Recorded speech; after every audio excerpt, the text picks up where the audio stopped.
দেখবেন মা, মেয়েদের বিয়ের পর বাপের বাড়ি একদিন ভালো, এক সপ্তাহ ভালো, 15 দিন ভালো, তারপরে কি আর ভালো?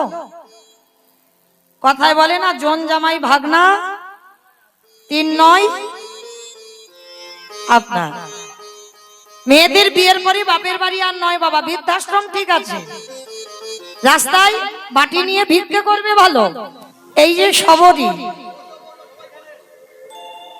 অমাইরা একটা চন্ডাল কুলে জন্ম নিয়েছিল সবরী মা, একটা নিজ জাতির মেয়ে, যাকে সমাজে আমরা বলি ছোট জাত।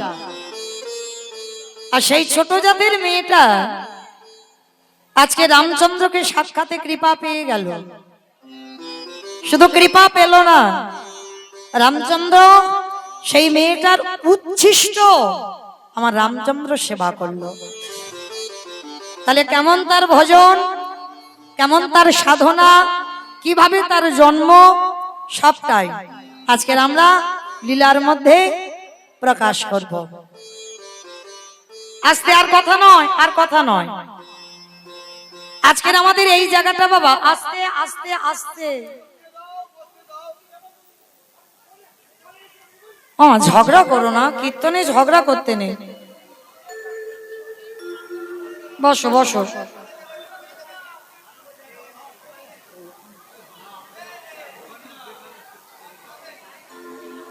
রাধে রাধে রাধে।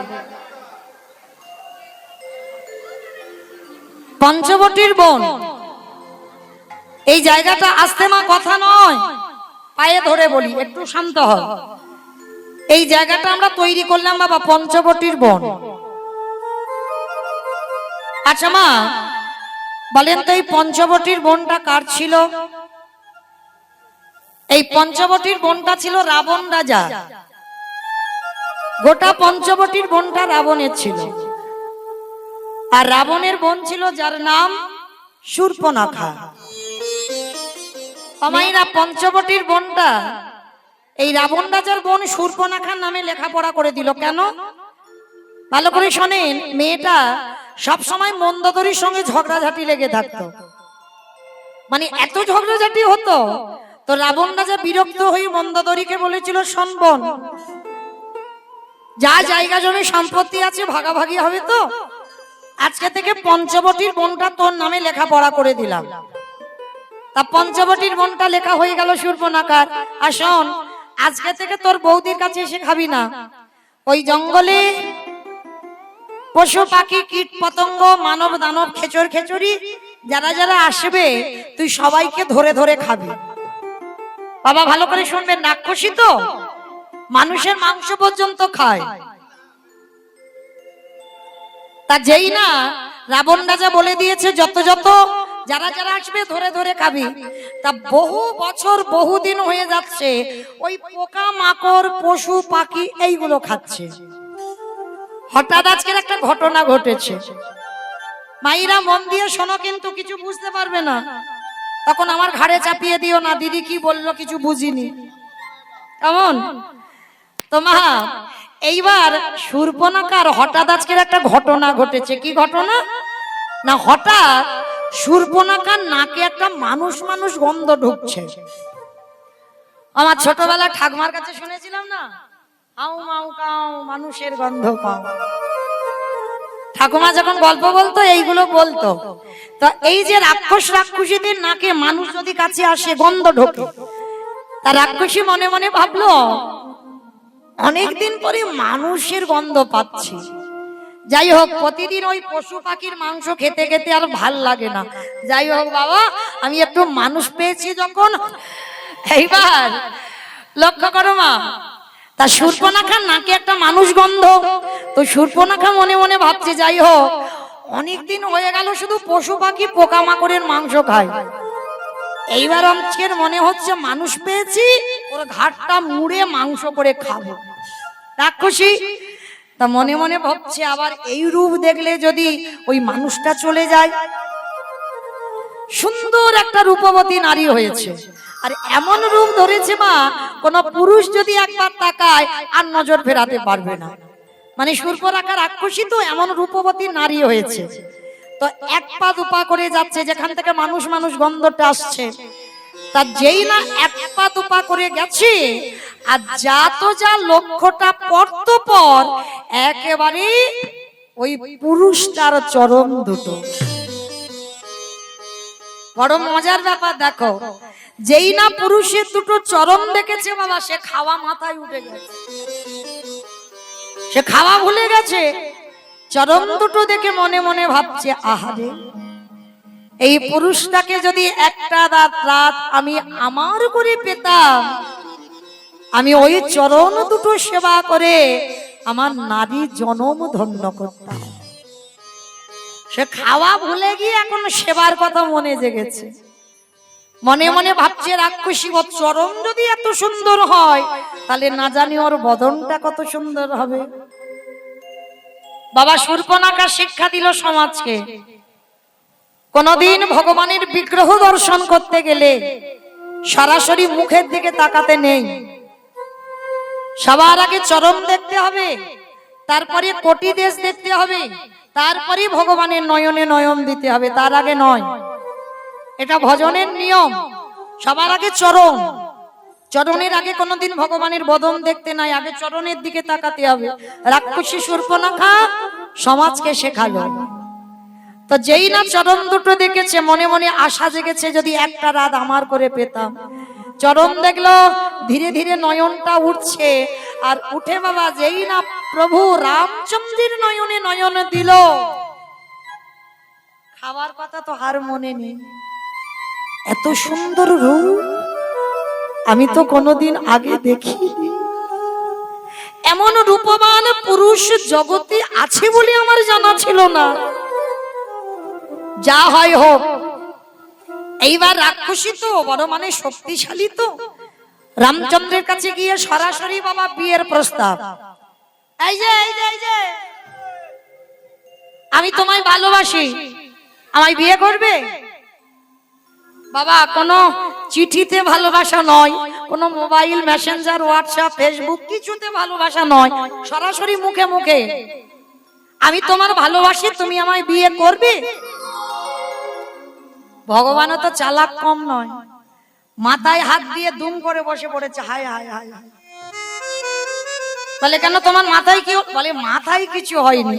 তাহলে বসে পড়লে কেন? বলে কি করব বলো, যদি দুদিন আগে তোমার সঙ্গে আমার দেখা হতো।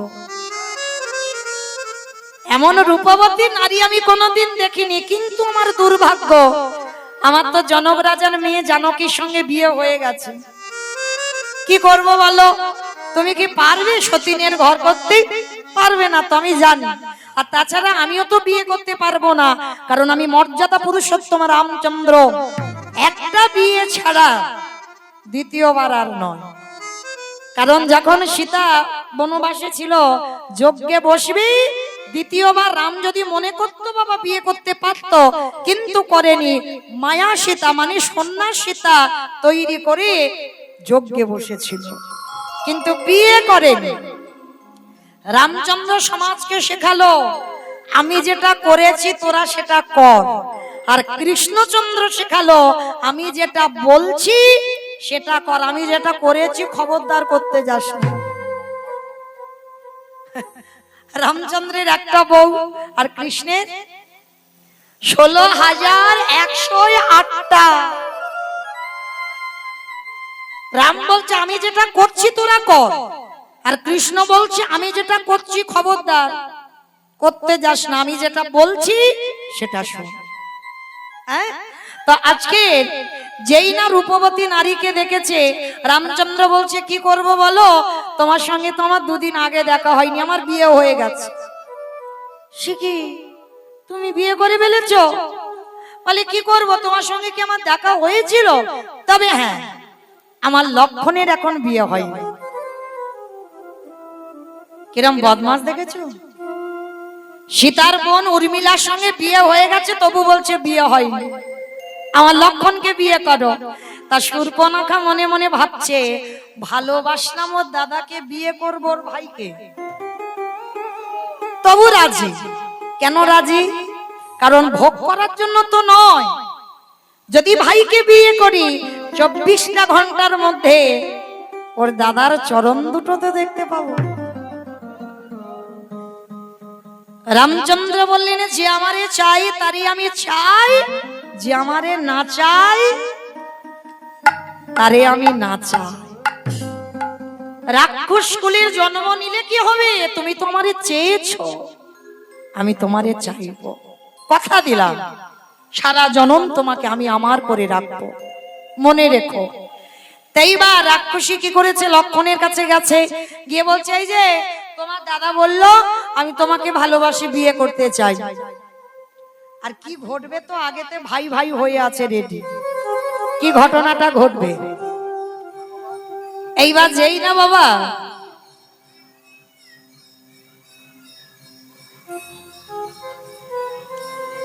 কি ঘটনাটা ঘটবে, যখন রেডি হয়ে আছে, লক্ষণকে বিয়ের প্রস্তাবটা দিয়েছে।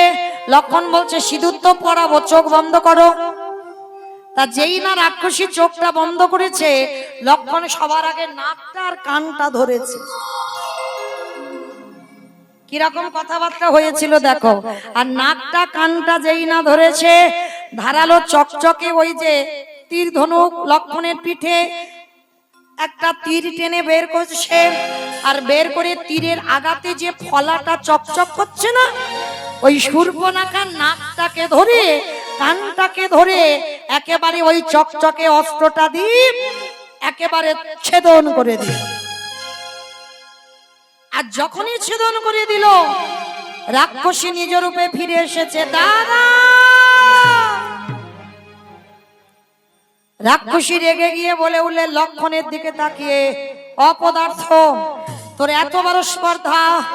আমি ভালোবেসেছিলাম তোর দাদাকে, তোকে নয়। তাহলে তুই একজন পুরুষ হয়ে একটা নারীর নাক কানটা যখন ছেদন করলি, আমি তোরে অভিশাপ দিলাম, আজ আমার যেমন রক্ত ঝরলো, আমার মতো করে তোরও একদিন রক্ত ঝরবে, ঝরবে, ঝরবে। মিলিয়ে নেন বাবা। সেই লক্ষণ হলো কলিযুগে দাদা নিতাই চাঁদ। আর শূর্পণখা দাদা রাবণ আর কুম্ভকর্ণ কলিযুগে হলো জগাই মাধাই। ভাঁড়ে করে মদ খেত বাবা, বোতল নয়, ভাঁড়ে। ওই ভাঁড়টা কি করে এলো? ওই শূর্পণখা নাক কানটা যে মাটিতে ফেললো, মাটিতে লীল হলো না, ওই নাক কান থেকে জন্ম নিয়েছিল ভাঁড়ে।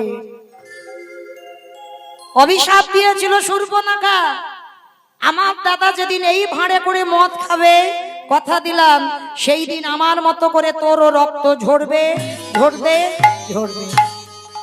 তাই তো বাবা দেখেন, যখন নিতাই চাঁদ হরি নাম দিতে গেল, আর জগাই মাধাই মাতাল নেশাগ্রস্ত, নিতাই চাঁদ হরি নাম দিচ্ছে, আর ওই জগাই মাধাই বলে উঠলেন, এই জগা বাবাজি নেশাটা আমি বলিনি। জগাই মাধাই করছে, মানে পা তো ঠিক নাই, টলমল হচ্ছে। তবু নিতাই চাঁদ বলছে কি, একবার ভাই কৃষ্ণ বল, হরি বল। তখন ওই নিতাই চাঁদ মাধাই কি করেছিল যেন, কলসিটা নিয়ে একেবারে আমার জগাই মারেনি, মাধাই মেরেছিল। আর মাধাই একেবারে নিতাই চাঁদের মাথাতে কলসিটা মেরে মাথাটা ফাটিয়ে দিয়েছিল। সদবোধ হয়ে গেল, শূর্পণখার নাক কাটলো, রক্ত ঝরলো, নিতাই চাঁদের মাথা ফেটে রক্ত ঝরলো।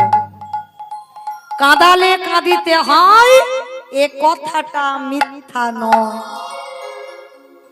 তুমি যদি অন্যায় না করো, অপরাধ না করো, তোমার জীবনে কান্না রিটার্ন আসবে না। তুমি কারোরে কাঁদিয়ে রেখেছ, তাই তো তোমার জীবনে কাঁদতে হচ্ছে। যারা যারা মা লোকের উপরে দোষ চাপিয়ে দাও, তাদের চরণ ধরে বলে যায়, কখনো দিও না। দোষ যদি দিতে হয়, নিজেকে দাও। আমি অপরাধী, আমি ভুল করেছি, আমি অন্যায় করেছি, যার শাস্তি ভগবান কড়াই মন্ডায় হিসাব করে আমার কাছে রিটার্ন ফেরত দিল। এগুলো চেতনা, ভাবতে হবে, অনুভূতির বিষয়। তো যেই না বাবা না। আচ্ছা, এখানে আমাদের একটা জানার প্রয়োজন, একটা নারী পুরুষকে ভালোবাসার কথা বলতেই পারে, বিয়ে করবে না কি করবে সেটা তার ব্যক্তিগত ব্যাপার। তাহলে ভগবান হয়ে ওই রাক্ষসীর নাক কানটা কাটলো কেন? বাবা এটা অন্যায় করেনি ভগবান? ভালোবাসবে না বাসবে না, বিয়ে করব না তার নাক কান কাটতে যাবো কেন? এটাই তো তত্ত্ব। তলিয়ে যেতে হবে, ভিতরে যাও। নাক কানটা কেটেছিল কেন জানো? শুনে নাও অমাইরা, তোমাদের নাটনাতে চন্দ্রগ্রহণ বা সূর্যগ্রহণ হয়? সব জায়গা হয়। আচ্ছা, যদি গ্রহণ লাগে, গ্রহণ লাগলে অন্নের হাঁড়িতে অন্ন থাকলে, মানে ভাতের হাঁড়িতে ভাত থাকলে আপনারা প্রসাদ পান, ফেলে দেন। আচ্ছা, জলের কলসিতে জল থাকলে আপনারা পান, ফেলে দেন। আর আলমারিতে টাকা থাকলে ওইটাই গ্রহণ লাগে না। হ্যাঁ, আমার কিছুতে গ্রহণ লাগবে না। গ্রহণ লাগার আগে অনেকে জানেন একটা তুলসী পত্র তুলে সেখানে রেখে দিতে হবে। আর রেখে দিলে কি হবে? গ্রহণ ছুঁতে পারবে না। আচ্ছা মা, গ্রহণের কথা হঠাৎ এখানে এলো কেন? বোঝাবার জন্য। এই যে শূর্পণখা চরণ দুটো দেখে বলেছিল একটা রাত যদি আমার হয়, ভগবান তখনই তো বুকিং করে নিয়েছে ওই যেন জীবনে কারণ না হয়। কারণ ও মনে প্রাণে আমাকে চেয়েছে। ওর জন্য লক্ষণের দ্বারা নাক কানটা কেটে তুলসী দিয়ে দিল, যেন কোনো পুরুষ ওই নারীটাকে নজর দিতে না পারে। কি বাবা, দেখাশোনায় বসেছে, মেয়ের নাক কাটা, একটা কান নেই, পাত্রপক্ষ পছন্দ করবে? করবে না। ভগবান ওই দুটো কেটে নিয়ে বুকিং করলো, শোনো শূর্পণখা, তুমি যেন জীবনে আর কারোর হইও না, যতদিন বাঁচবে তুমি আমার হয়ে থাকবে। তাই গৌর প্রেমানন্দে হরি বল হরি বল। লক্ষ্য করো, একবার চেয়েছিল, একটা রাত চেয়েছিল, তার জন্য ভগবান ওই শূর্পণখাকে পরের জন্মে কি করেছিল? কুবজা করে জন্ম দিয়েছিল। আর কুবজার জন্মাবার পরে পিঠে বড় বড় কুঁজ হয়েছিল, কুঁজি। কেন কুঁজ দিল? ভগবান তো জানতো আমাকে 11 বছর বৃন্দাবনে থাকতে হবে, আর তার মধ্যে মথুরায় কুবজাকে যদি কেউ বুকিং করে নেয় তাহলে কি হবে? আমার তো চাওয়া হবে না। তার জন্য ভগবান পিঠে কুঁজ দিল। কেন? যে কুঁজি হয় কোন পুরুষ তার দিকে নজর দেবে না। আর যেদিন আমার চরণ পরশ পাবে ওকে আমি আমার করে নেব। যখন কৃষ্ণ মথুরায় গেল, কুবজাকে পরশ করলো, কুবজা রূপবতী হলো। একটা রাতের জন্য চেয়েছিল, কিন্তু ভগবান 1 যুগ 12 বছর কুবজার ঘরে রাত কাটিয়েছে। চাওয়াটা শিখতে হবে, কিরকম কায়দায় চাইলে তবে ভগবান জনম জনম আমার হবে। হ্যাঁ, একজন নর মাংস খাওয়া ব্যক্তি কিরকম চাওয়াটা দেখো, আমরা তো চাইতে জানি না গো। লক্ষ্য করো, 12 বছর যখন কুবজা রাত কাটাচ্ছে, কৃষ্ণকে সেবা করছে, আর সেবা করতে করতে কুবজা বলেছিল, প্রভু বৃন্দাবনে যে লীলা করেছো আমার তো কিছুই জানা হলো না, আমি কি একটু জানতে পারবো না? ভগবান বলেছিল, তথাস্তু কুবজা, আমি জানাবো। কবে? আগত কলিযুগে, যেদিন গৌর অবতারে নদিয়ায় যাব, সেদিন তুমি নারী নয়, সেদিন তুমি পুরুষ হয়ে যাবে। কোথায়? ওই জগন্নাথ ধাম, শ্রীক্ষেত্র লীলাচল, যে জায়গাতে আমি বসবো। 3.5 জন ভক্ত, স্বরূপ দামোদর, রাই রামানন্দ আর শিখি মাইতি, আর শিখি মাইতির একটা বোন যার নাম মাধবী দাসী। 3.5 জন ভক্তকে নিয়ে যেখানে লীলা রস আস্বাদন করত, যে জায়গাটার নাম হলো গম্ভীরা। এই গম্ভীরাটা কার জায়গা? কাশীনাথ মিশ্র। এই কাশীনাথটাকে ত্রেতার শূর্পণখা, তারপরের কুবজা, কলি হলো কাশীনাথ মিশ্র। আর কাশীনাথ মিশ্রের বাড়িতে বসে কাশীনাথকে শুনিয়েছিল ভগবানের বৃন্দাবনের যত লীলা। হ্যাঁ গম্ভীরা,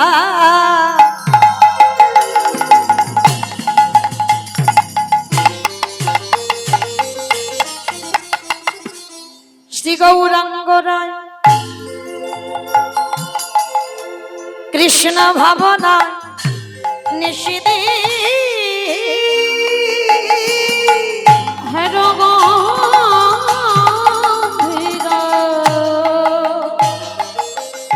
শ্রী গৌরাঙ্গ রায় কৃষ্ণ ভাবনা নিষিদে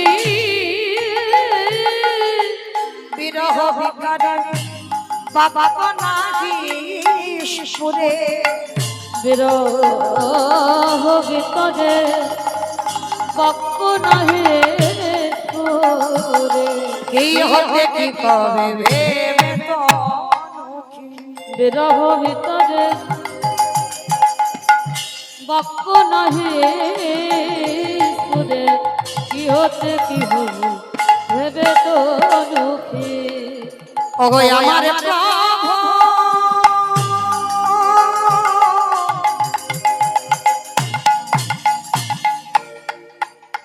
দশা বলি আমার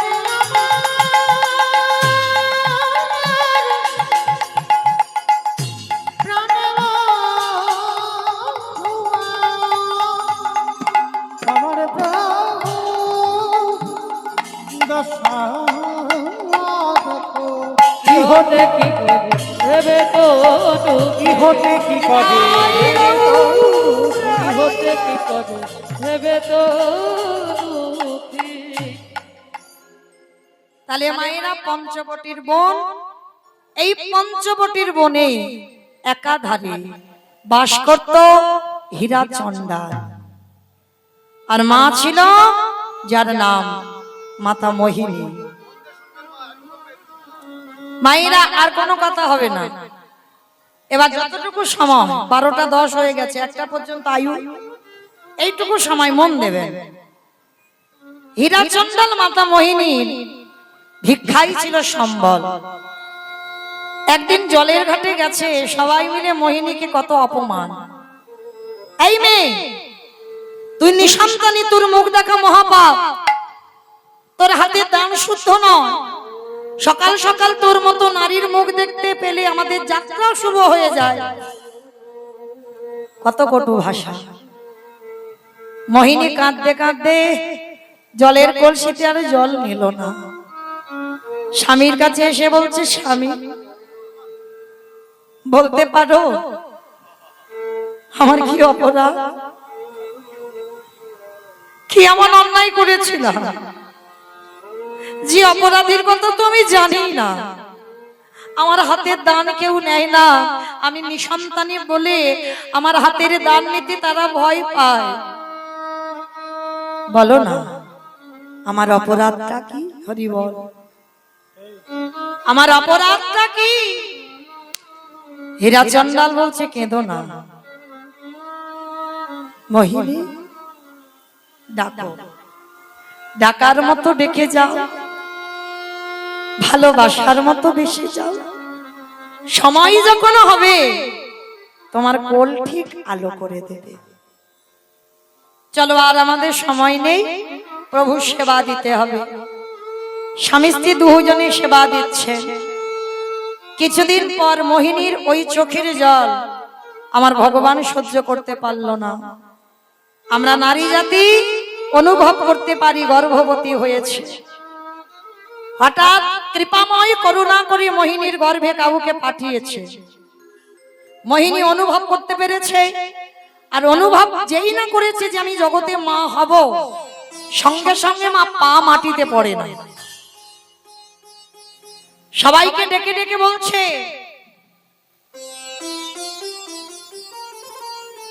যে রাধে অসিত কর্মকার অভয়পুর করিমপুর 1000 টাকা আমার ভগবত সেবায় দিয়েছেন হরিনাম সংকীর্তনের যজ্ঞে দান করেছেন আমার রাধারানীর কাছে আমি প্রার্থনা করব আমার রাধারানী যেন ভক্তের সকল মনোবাসনা পূর্ণ করে দেন নিতাই গৌর প্রেমানন্দে হরি বল হরি বল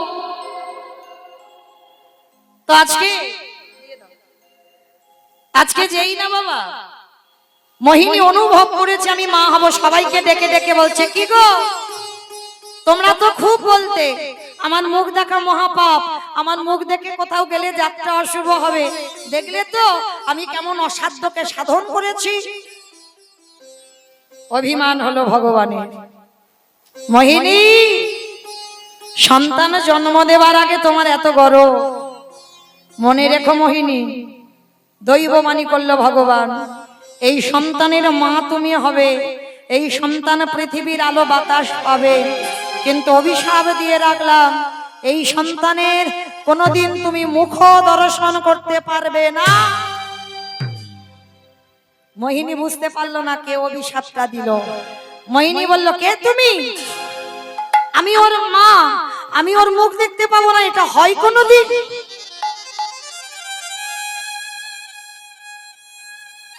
দেখতে দেখতে 10 মাস 10 দিন ভগবান পরীক্ষা নেওয়ার জন্য 3 রাত 3 দিন কিছু খেতে পাইনি, এত অভাবের সংসার। গর্ভবতী মা হীরাচন্দালকে বলছে, স্বামী বড্ড খিদে পেয়েছে, যাও না গো, 3 দিন হয়ে গেল আমি উপবাস, কিছু খাবার এনে দেবে। যেই না কাঁদছে, হীরাচন্দাল বলছে, মোহিনী তুমি দাঁড়াও, আমি দেখছি কোথায় কি পাওয়া যায়। হীরাচন্দাল যেই না বার হয়েছে, ভগবান ডাক দিল, পবন দে, বরুণ দে, ইন্দ্র দে, যাও তোমরা জগতে। বাবা এদেরকে ডাকলো কেন? এরা কি করে? এদের কাজ কি? যে এই যে একটু আগে ঝমঝম ঝমঝম করে এলো, বৃষ্টি দেয় বরুণ দেব, ঝড় দেয় পবন দেব, বজ্রপাত ইন্দ্রদেব, 3 জনকে ডেকেছে, যাও, তবে দেখো তোমরা জগতে যাবে বটে, আমার ভক্তের অঙ্গে আঘাত যেন না লাগে। হীরাচন্দাল বেরিয়েছে স্ত্রীকে খাওয়াবে বলে খাবার আনতে, ভিক্ষা করবে। এদিকে প্রচুর ঝড় বৃষ্টি উঠেছে, আর এত ঝড় বৃষ্টি উঠেছে আর ঘরে ফিরতে পারছে না। গাছের তলায় দাঁড়িয়ে আছে হীরাচন্দাল। আর ভগবানের লীলা কেমন দেখো, এদিকে সেই পর্ণ কুঠিরে মায়ের প্রসব যন্ত্রণা শুরু হলো। অসহ্য যন্ত্রণায় ছটফট করতে করতে মোহিনীর কোল আলো করে একটা ছোট্ট ফুটফুটে কন্যা সন্তান পৃথিবীতে এলো। কিন্তু ভগবানের দৈববাণী মতো সন্তান যেই না ভূমিষ্ঠ হলো, সন্তানের মুখ দর্শন হলো না, মৃত্যু হয়ে গেল মোহিনী। কিন্তু যেই না মৃত্যু হয়ে গেল, ঝড় বৃষ্টি থেমে গেল। হীরাচন্দাল অবাক হয়ে গেল, এক্ষুনি এত বৃষ্টি হচ্ছিল, এক্ষুনি এত ঝড়, সব থেমে গেল কি করে? ছুটতে ছুটতে হীরাচন্দাল আসছে, মোহিনী, মোহিনী, মোহিনী। কোনো আওয়াজ নেই। আমি ডাকলে আমার মোহিনী তো ছুটে বেরিয়ে আসতো, আজ আসছে না কেন? তালপাতার কুড়ে ঘর, দরজা ধাক্কা দিচ্ছে। মোহিনী ঘুমালে? দেখো তোমার জন্য কত খাবার এনেছি, তুমি বলেছিলে না খিদে পেয়েছে, দেখো কত খাবার এনেছি। দরজা ধাক্কা দিচ্ছে, কিন্তু কে দরজা খুলবে? যে খুলবে সে তো পৃথিবীতে নেই গো মা। তালপাতার কুড়ে ঘর, তালপাতার দরজা, যেই না ঠেলা দিয়েছে বাবা, দরজাটা খুলে গেছে। আর গিয়ে দেখে না মোহিনী অচৈতন্য, আর পাশে ছোট একটা ফুটফুটে কন্যা সন্তান। কোনদিন তো হীরাচন্দাল বাবা বলা সম্পদ দেখেনি। যেই না মেয়েটাকে দেখেছে, সবার আগে ছুটে গিয়ে মেয়েটাকে কোলে করে তুলে নিয়েছে। ও মোহিনী, মোহিনী, ও মোহিনী, তুমি তুমি বলেছিলে না তোমার মতো একটা মেয়ে হোক, যে তোমার মতো আমার ভগবানের ভজন সাধন করবি। দেখো তুমি একবার চেয়ে দেখো কি সুন্দর একটা মেয়ে জন্ম দিয়েছো। এত কথা বলে যাচ্ছে, কে সারা দেবে সে তো নেই পৃথিবীতে। ও মহিনী, আমি এতক্ষণ কথা বলছি, তুমি কথা বলছো না কেন গো? অঙ্গ স্পর্শ করেছে, অনেকক্ষণ আগে মরে গেছে। আপনারা নিশ্চয়ই কেউ আছে মরা মানুষ স্পর্শ করে দেখবেন, দেহটা শীতল ঠান্ডা, এ শরীরের চামড়াগুলো নরম থাকে না, শক্ত হয়ে যায়। যেই না স্পর্শ করেছে, এ কি তোমার দেহটা তো ঠান্ডা কেন? কি হয়েছে তোমার? নাসিকায় হাত দিয়ে দেখলো আর নিঃশ্বাস পড়ছে না, চিৎকার করে ডাক দিল দয়াময়।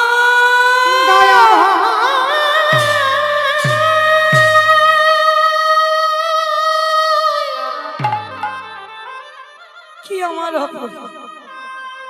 এ তোমার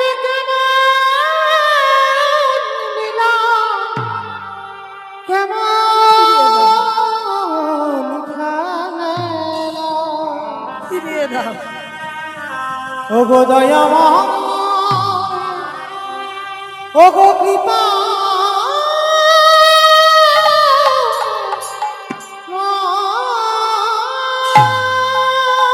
আমি চাইনি তোমার কাছে এমন সংসার। আমি সুখের কে বলেছে এমন সংসার দিতে আমার? লাগে বলতে পারো একদিনের বাচ্চাটাকে আমি কি খাওয়াবো, কি করে মানুষ করব?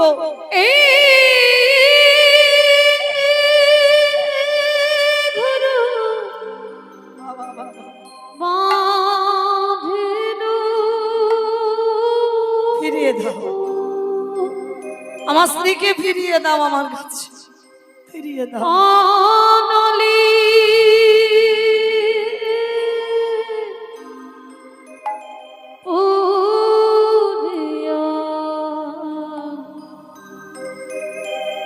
গেল রে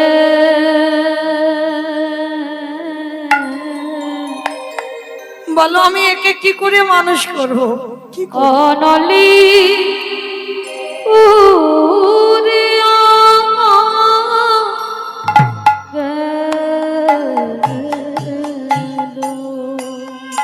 ফিরিয়ে দাও আমার স্ত্রীকে, ফিরিয়ে দাও।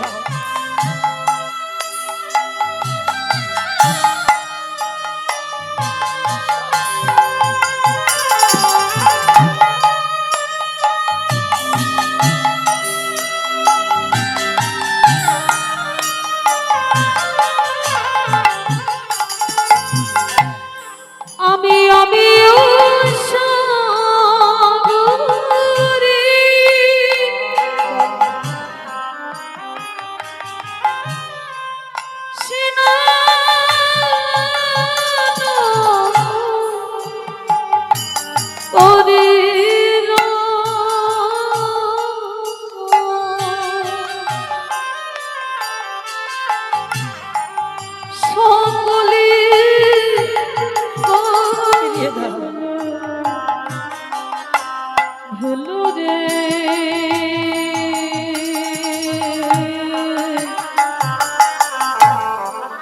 সকলি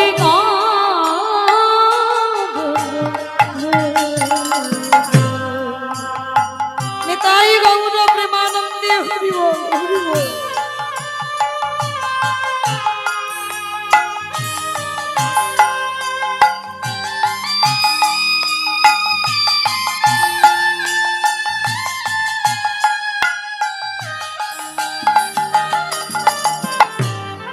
আমি সবুজ সেজে মা আমার কেন কপালে, কেন আমার কপালটা এমন করে গড়ে দিলে? আমি সগন সেজে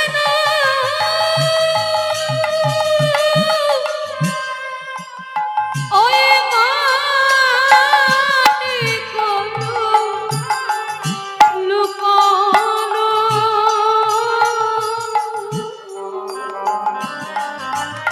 এই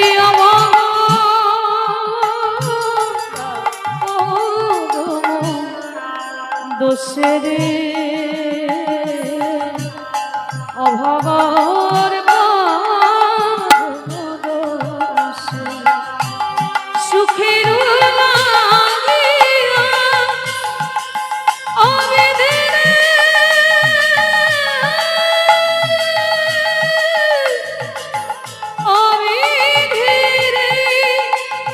অবিধিরে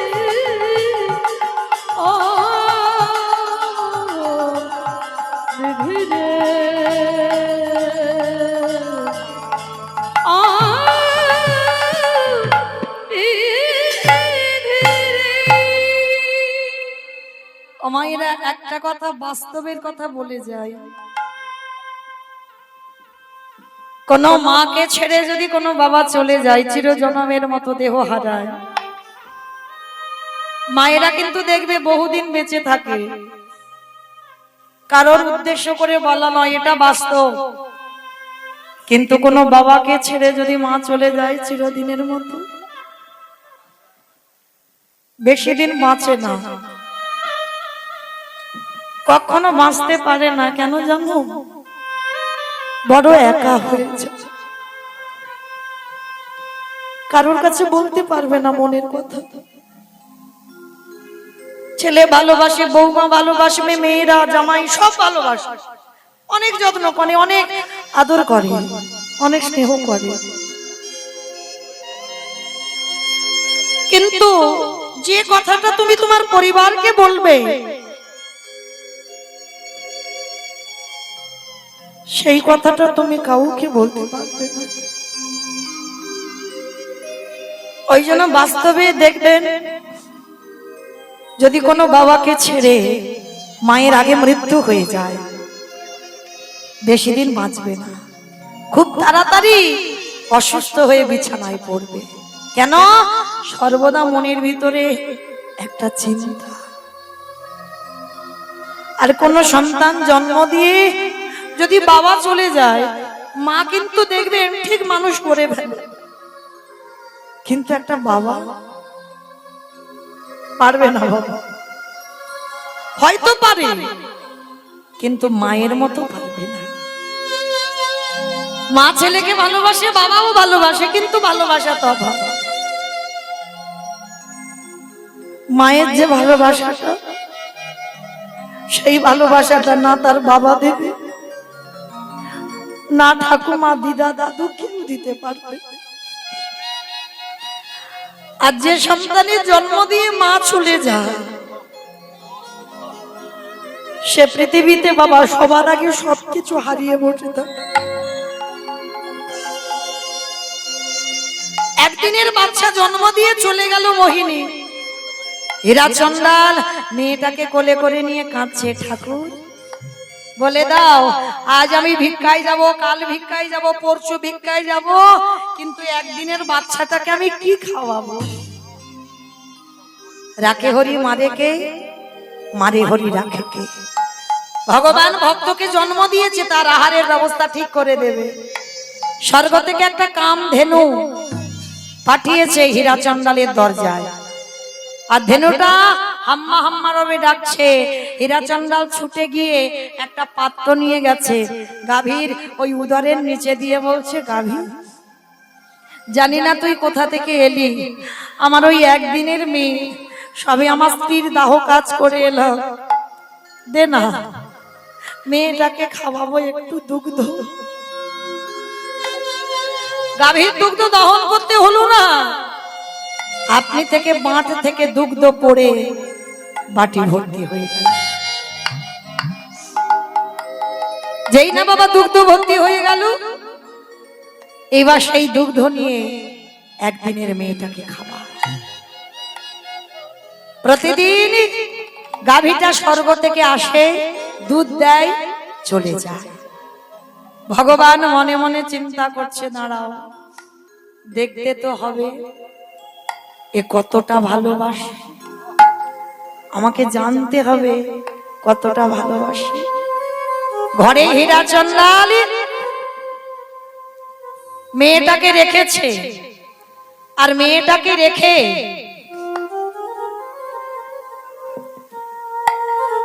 ভিক্ষায় গেছে। আর ভিক্ষায় গিয়ে যেই না বাবা ঘরে ফিরবে, আর ওই মেয়েটা তখন 6 বছর বয়স। বাবা মেয়েটার নাম রেখেছে কি জানো? আমার বলতে যা কিছু আছে সবরী। মেয়েটার নাম রেখেছিল সবরী। বাবা হীরা চন্দাল ভিক্ষায় গেছে, এইবার ভিক্ষা করে নিয়ে ফিরবে। আর ভগবানের পরীক্ষা শুরু হলো। কিরকম? ওই ঘুমের ঘরে ওই সবরী মায়ের পাটা লেগে একটা প্রদীপ জ্বলছিল, উল্টে পড়ে গেছে। আর যখনই উল্টে পড়ে গেল, ওই তাল পাতার পুড়ে ঘরটা দাউ দাউ করে জ্বলে উঠে। সবরী জানে না ঘুমাচ্ছে, কিন্তু যে মাতৃস্নেহে দুধ দিয়ে যায় সে স্বর্গ থেকে ছুটে এসেছে, বড় বড় শিং দিয়ে সবরী মাকে জাগিয়ে দিয়েছে। আর সবরী মাকে জাগিয়ে যেই না দিল, চিৎকার করলো, আগুন আগুন আগুন। চারদিকে আগুন দাউ দাউ করে জ্বলছে। আর ওই গাভীটা সবরী মাকে নিয়ে উদরের নিচে একটা বট বৃক্ষের তলায় বসে আছে। হীরা চন্দাল জানে না, হীরা চন্দাল ভিক্ষা করে ফিরছে।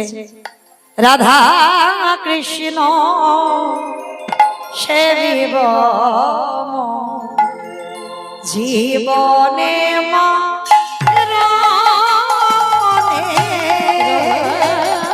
কৃষ্ণ সেবিব জীবনে মরণে, যে স্থানে লীলা করে।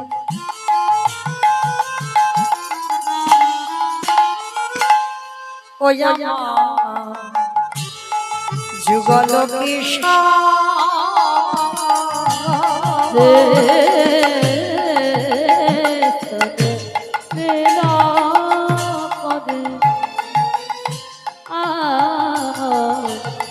যুগল কৃষ্ণ সখীর সঙ্গিনী হইয়া সখীর সঙ্গিনী হইয়া তাহের রাধা কৃষ্ণ সেবিব জীবনে মরণে, কৃষ্ণ সেবিব জীবনে মরণে। বৃন্দাবনে নিত্য নিত্য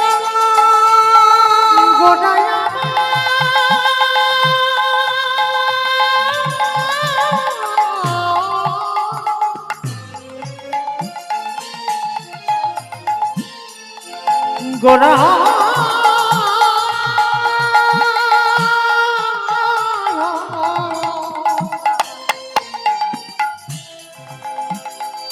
গোড়া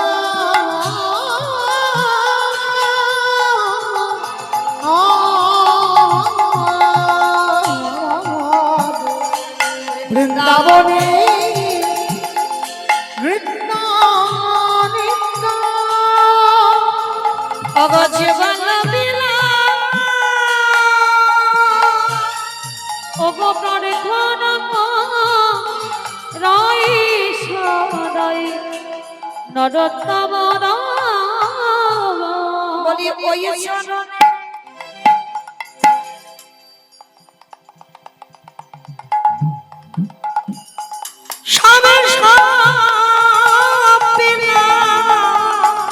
আমার দেহ মন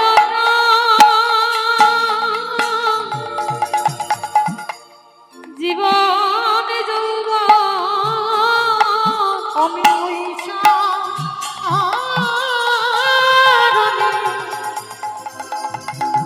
সবই ওই রাত পারে ধনা করাই সদা নরোত্তম আমার প্রার্থনা করি সদাই নরোত্তম নরোত্তম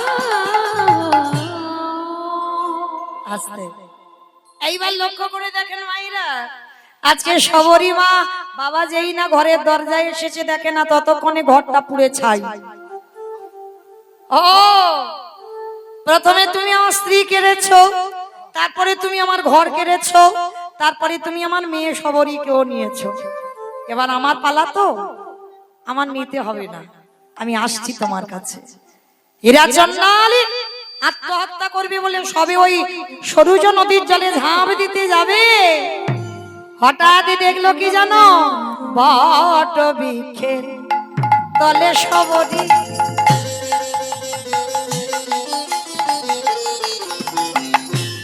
মাই আমার কত জোড়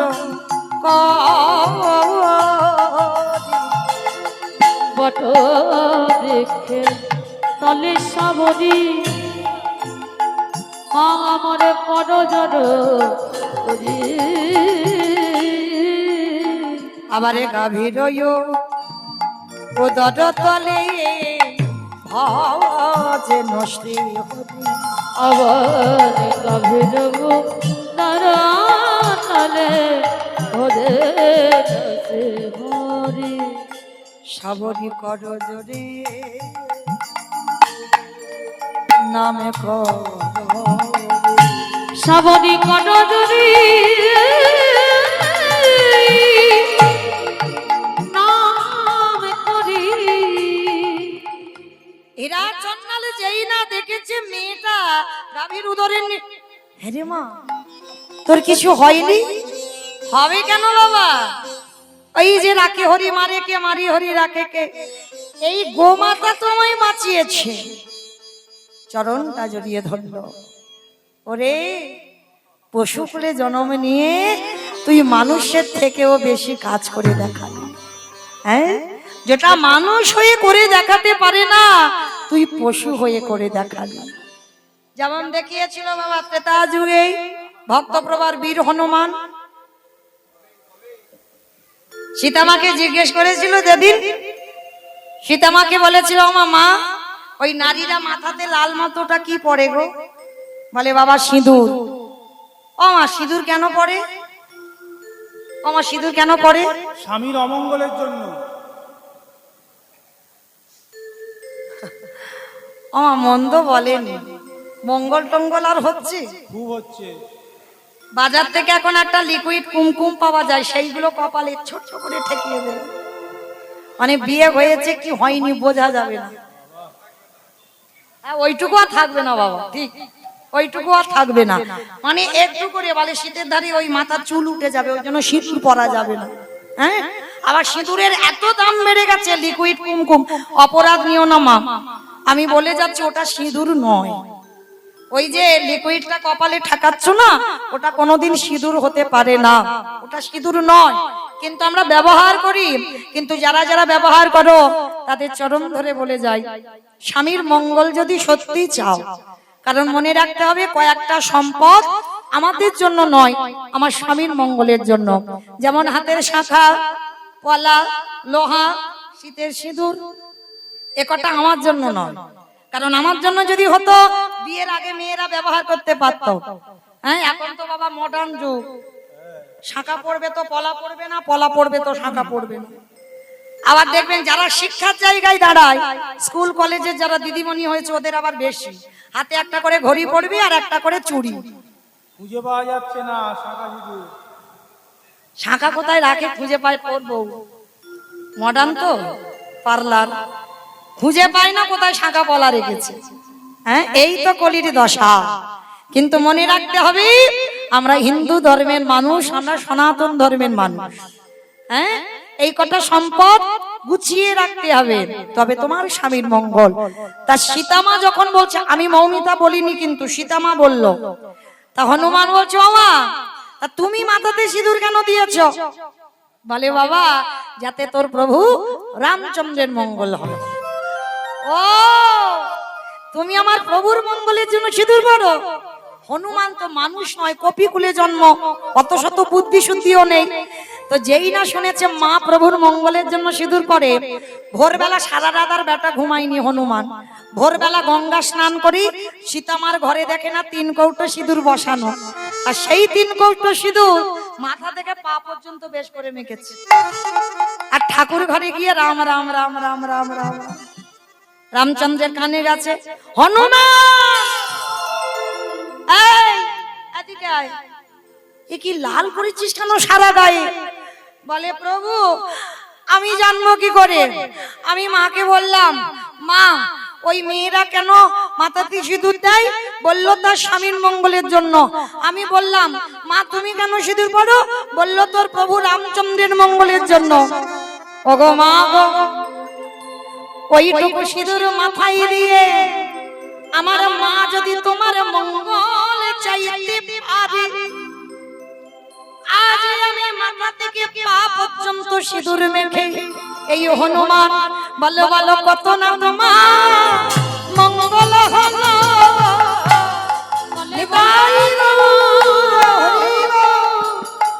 রামে দয়াময় কত না তোমার মঙ্গলে হলো। আজকে তখনই সীতামা কি করেছিল? গলায় ছিল একটা মুক্তোর হার, অনেক মূল্য, হনুমানের গলায় পরিয়ে দিল। আর যখন পরিয়ে দিল না, হনুমানের বড় বড় দাঁত, বড় বড় নখ দিয়ে মুক্তগুলোকে ভাঙছে। কিছুক্ষণ ভাঙার পর দাঁত দিয়ে ভাঙছে মুক্তগুলো।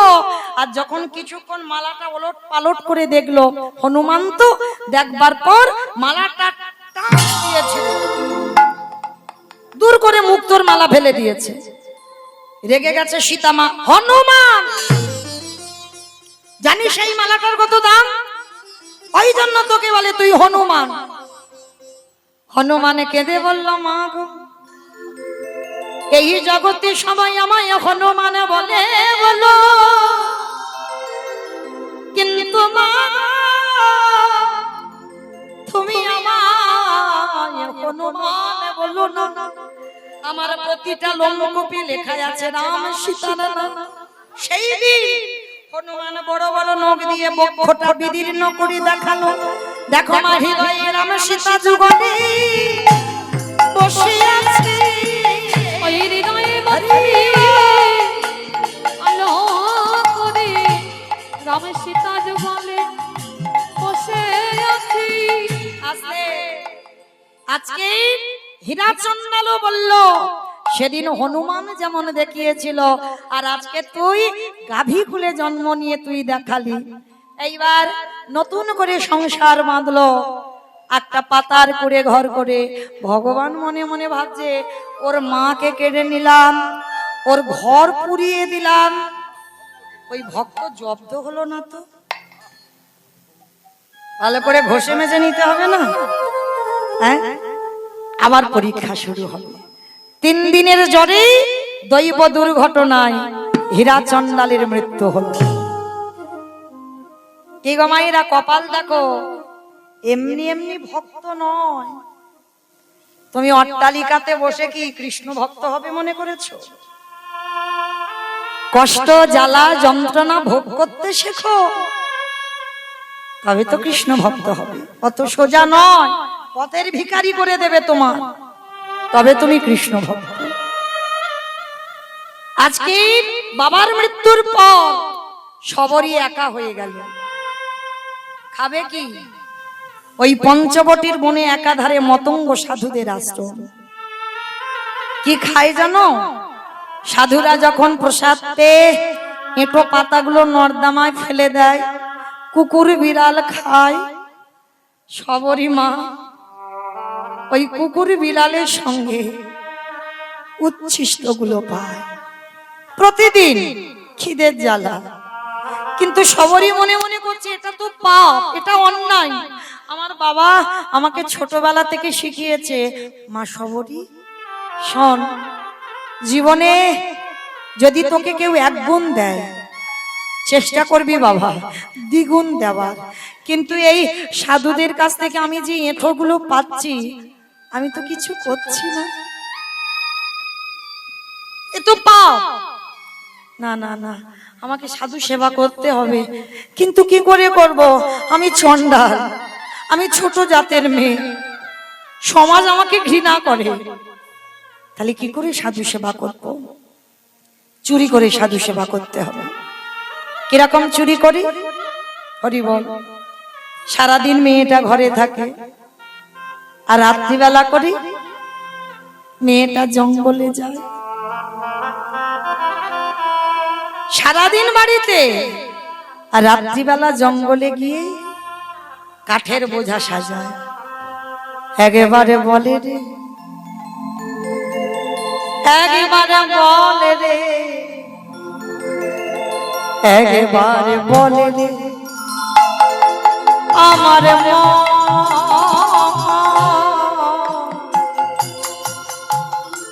কতদিনে পাবি রে তুই সাধুর সে চরণ। একেবারে বলে রে, একেবারে বলে রে, বলে রে আমার মন, কতদিনে পাবি রে তুই সাধুর চিতার। কাঠের বোঝাগুলো নিয়ে সবরী মা প্রতিনিয়ত ওই সাধুদের রান্নাঘরে দেয়, আর সবরীর ওই গুড়ানো জ্বালানি কাঠে সাধুরা রান্না করে প্রসাদ পায়, আর তাতেই চুরি করে সাধু সেবা হয়ে গেল। একদিন বাবাজিরা সবাই মনে মনে করছে, হ্যাঁ রে, এত এত রান্নাঘরে কাঠ কোথা থেকে আসে রে? সবাইকে জিজ্ঞেস করছে, কেউ তো জানে না। বলে দাঁড়া, আজকের আমরা একটা ছলনা করব, ঘুমানোর ভান করে থাকবো, আর দেখবো কি আমাদের এই রান্নাঘরে কাঠ দেয়। সাধুরা চোখ বন্ধ করে কপট নিদ্রায় আছে, কান খোলা, চোখ শুধু বন্ধ। আর সবরী মা 6 বছরের মেয়ে, সবে মাত্র ওই কাঠের বোঝাটা রান্নাঘরে ফেলেছে। সাধুর দল পিছন থেকে এসে সবরীর হাতটাকে চেপে ধরেছে। এই মেয়ে, কে তুই? নাম কি? থাকিস কোথায়? বাবা মাকে? বাড়ি কোথায়? অনেক প্রশ্ন। সবরী মার একটা উত্তর, আমি সবরী।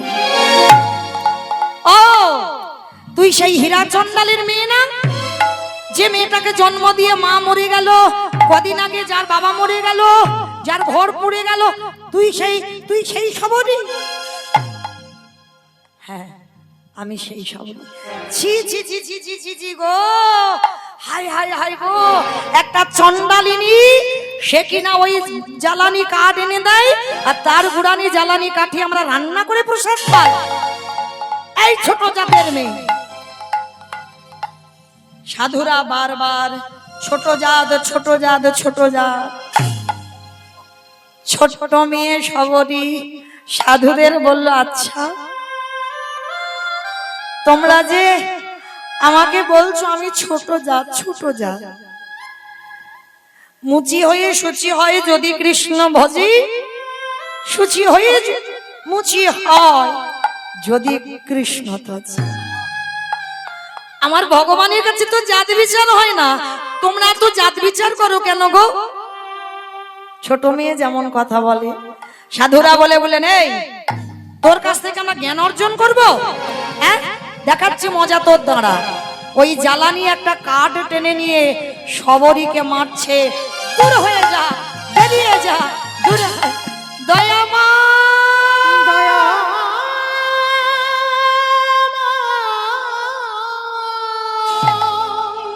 ওকে মা, বের করে দিও ওকে আশ্রম থেকে।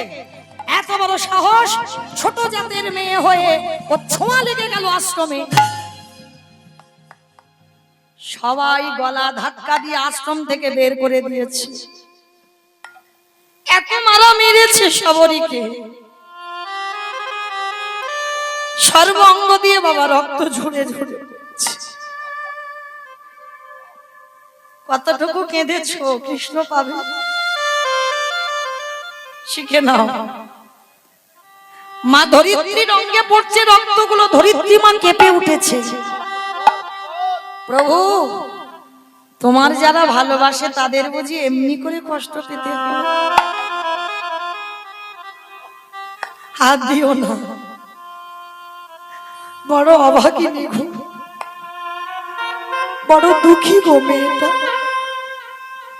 ওই সাধুদের মধ্যে একজন সাধু ছিল যার নাম রামানন্দ স্বামী, শবরীমার দীক্ষা গুরু।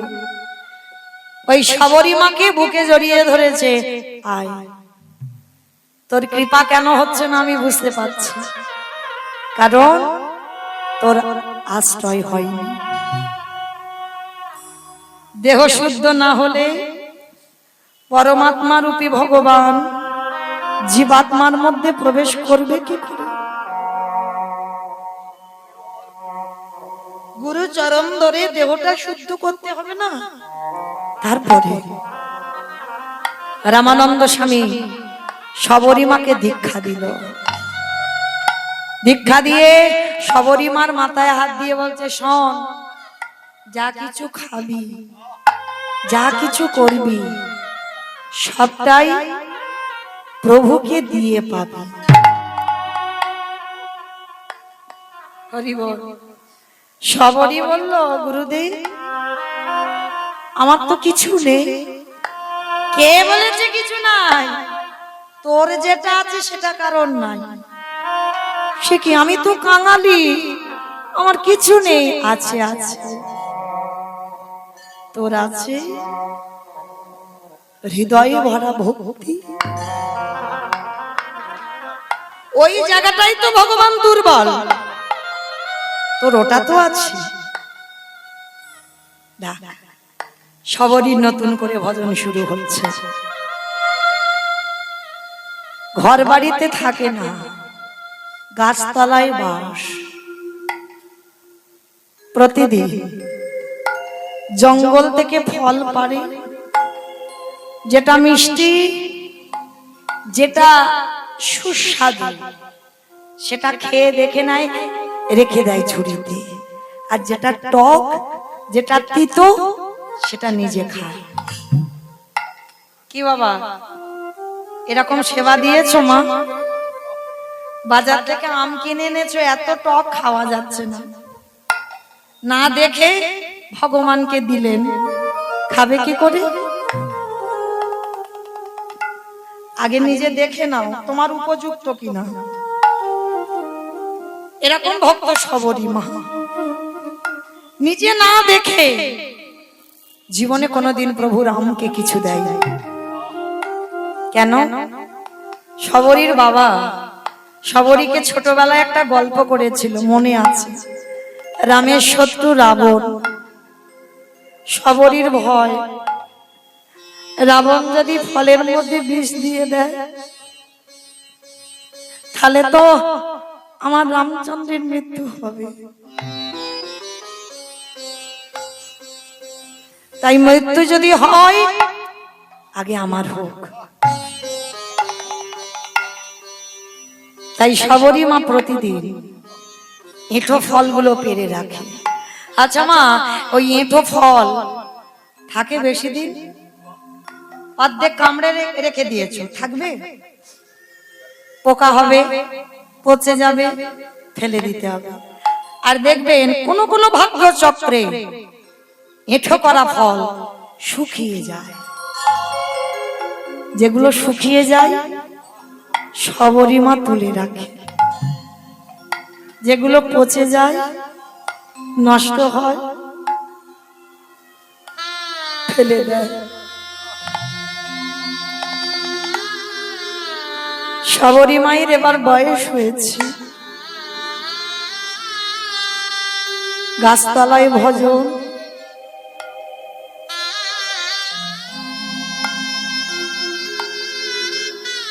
দেখা দাও, দেখা দাও, দেখা দাও। বসে বসে কাঁদছে, আর ওই শবরী মার ক্রন্দন আমার রামচন্দ্রের কানে পৌঁছেছে। রামচন্দ্র লক্ষণকে নিয়ে এসেছে, দরজায় এসে ডাকছে, শবরী সাবরী মা কই গেলি? বেরিয়ে আয়। কে কে এমন হৃদয়ে জুড়ানো নাম ধরে আমায় ডাকলো? কে গো? কোনদিন তো এমন করে, এমন ভালোবাসা, এমন করে কেউ তো কোনদিন আমায় ডাকেনি। কে তুমি? বয়স হয়ে গেছে তো, সাবরীর কোমর ভেঙে গেছে, লাঠি ঠুকতে ঠুকতে এসেছে। কে তুমি? কোনদিন রাম তো দেখেনি। সে কি রে, এতদিন আমাকে পাওয়ার জন্য কাঁদলি,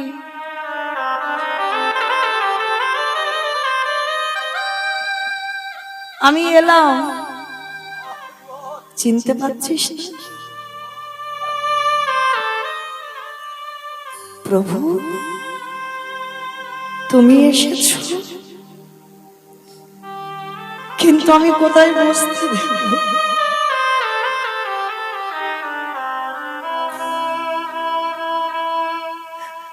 আমি যে বড় কাঙালি গো, বসতে দেওয়ার মতো কোনো বস্তু আমার ঘরে নেই। সাবরী মা ছুটে গেল গাছতলায়, আর গাছতলায় গিয়ে কিছু শুকনো পাতা এনেছে, বিছিয়ে দিয়েছে। প্রভু বসো, আমার আসন নেই, সিংহাসন নেই, শুকনো পাতা, বসো। বসেছে। আচ্ছা মা, ধরো তোমাদের ঘরে কোনোদিন আমার ভগবান এলো, কোন কাল চক্রে, কোন ভজন সাধনায় ভগবান এলো। ভগবান এলে বসতে দেব কোথায়? আসন বা চেয়ার? বসো। তাড়াতাড়ি করে ঘটিতে জল আনবো পা ধোয়াবার জন্য। ভগবান এসেছে।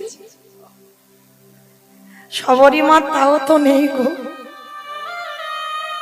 কি দিয়ে ধোয়াবে চরণ দুখানা?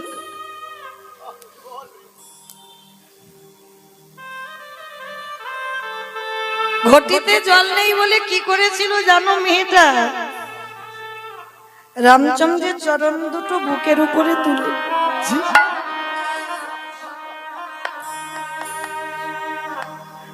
ভালোবাসা দেখো,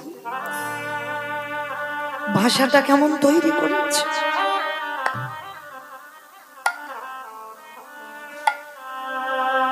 চোখের জল আপনাদের আমাদের মতো নয়, চোখের জলের জন্য বন্যা বয়ে যাচ্ছে। প্রভুর চরণ দুটো বুকে আছে, ধৌত হয়ে গেল।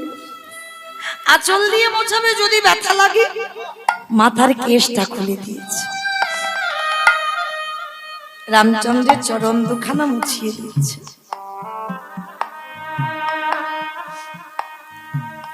রামচন্দ্র বলছে, মা সাবরী, বড্ড খিদে পেয়েছে, খেতে দিবি মা? প্রভু তুমি খাবে? তুমি খাবে? আমার মতো একটা ছোট জাতের বাড়ির ছু কথা নয়। আমার কাছে ছোট জাত বড় জাত হয় না, আমার কাছে একটাই জাত, সবাই আমার চরণের দাস, আর কোনো পরিচয়।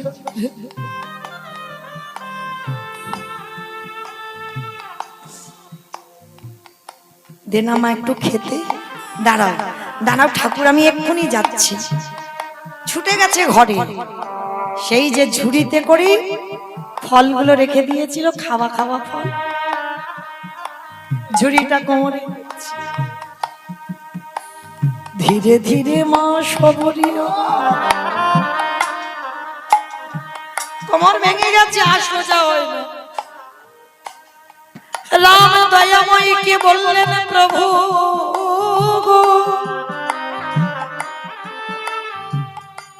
যখন আমার সময় ছিল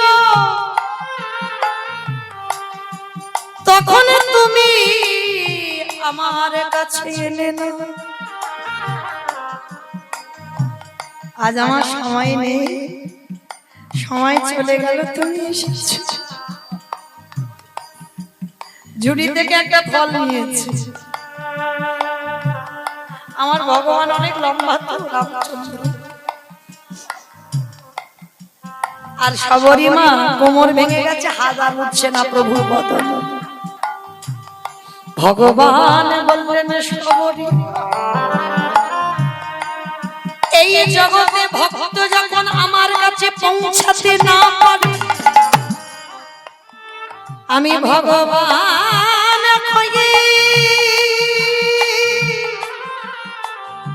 সেই ভক্তির ধারে, সেই ভক্তের ধারে নিজে মাথা নত করে দাঁড়া। ওরে সবরী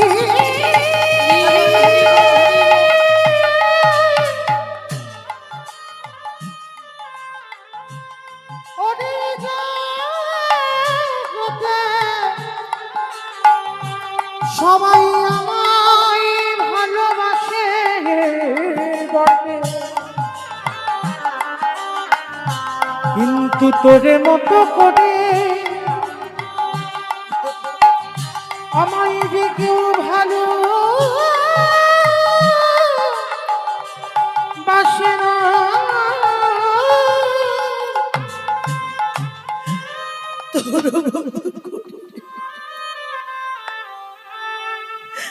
কেউ কোনোদিন আমায় ভালোবাসে,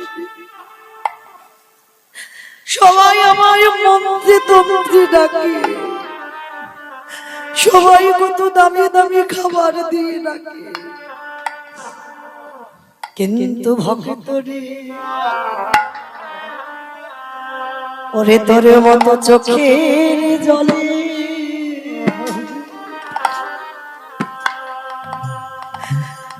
জলে আমাকে কেউ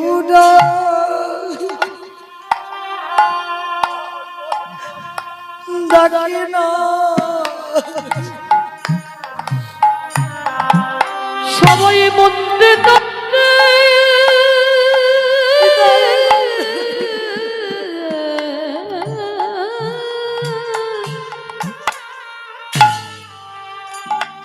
সবাই মন্দিরে তন্ত্রে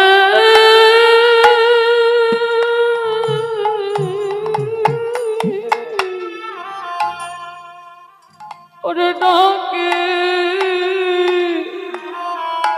বটে,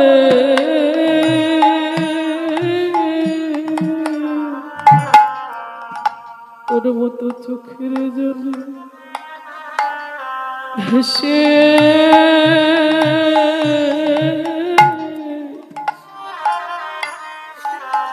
ওরে কেউ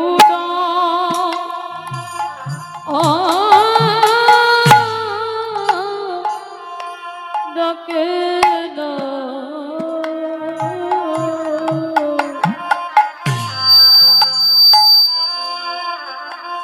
ওরে তোর মতো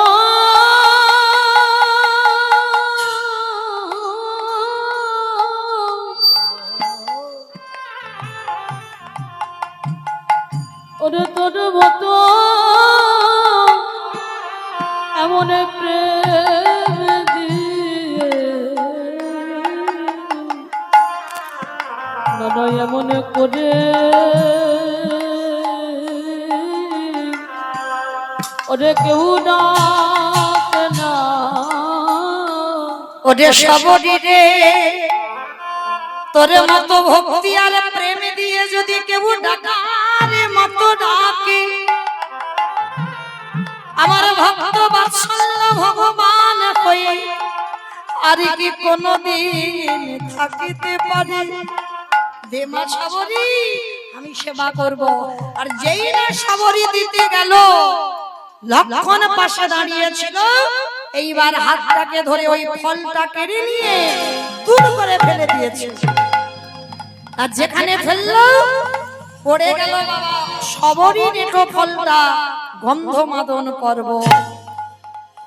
আর ওই গন্ধমাদন পর্বতে যখন পড়ল, সবরী মা রেগে গিয়ে অভিশাপ দিয়েছিল, লক্ষণ যেভাবে আজকের আমার ফল রামকে খেতে দিলেন, একদিন না একদিন যেদিন তুই মৃত্যুর সঙ্গে লড়াই করবি, আমার এই মুখের এটো ফল না হলে তুই বাঁচবি না, বাঁচবি না, বাঁচবি না।